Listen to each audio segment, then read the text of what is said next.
Europe 1. L'invité de la rédaction ce samedi matin, 28 mars, Bruno Retailleau, le sénateur Les Républicains de Vendée, président du groupe LR au Sénat. Monsieur Retailleau, bonjour.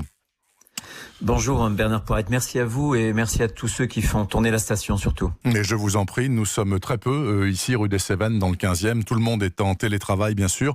Moi je suis ici en studio, vous êtes là-bas en Vendée sur vos lignes. 2 semaines de plus de confinement, c'est ce qu'a annoncé le Premier ministre hier, sans surprise aucune. Vous approuvez bien sûr.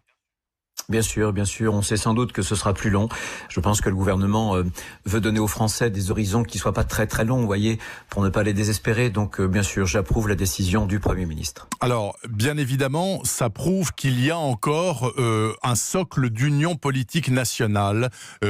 C'est normal dans ces circonstances, mais est-ce qu'il n'est pas en train de se fissurer, ce socle d'union? Parce que finalement, cette crise, elle est globalement bizarre. L'absence de masques, l'absence de tests, etc.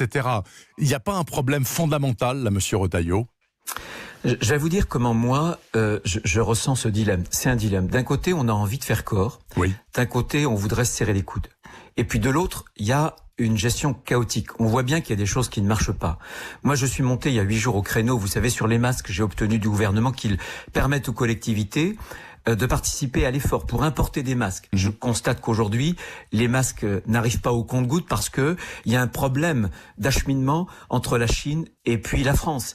Je constate aussi qu'il y a d'autres sujets, par exemple sur l'ouverture des marchés. Donc on a envie de faire des propositions. Et je pense que l'union nationale, ça n'est pas pour l'opposition de se taire, ça n'est pas le silence. Oui. Je pense que ce sont pas les questions qui divisent, c'est l'absence de réponses ou des mauvaises réponses. Et c'est pour ça que vous, sénateurs, les Républicains en tout cas, vous diligenterez une commission d'enquête une fois qu'on sera sorti de ce cauchemar.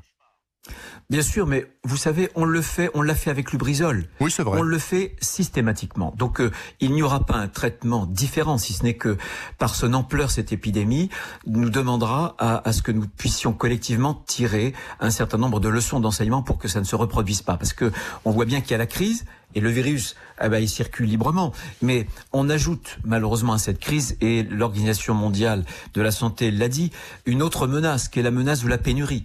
Pénurie de tests, pénurie de masques, pénurie d'un certain nombre d'autres choses qui sont essentielles. Les respirateurs, nous suivons la courbe pratiquement de l'Italie. Et nous savons que nous aurons besoin, dans 15 jours, de 5000 places de réanimation supplémentaires. Nous en disposons de 5000. Et il faudra des respirateurs. Oui.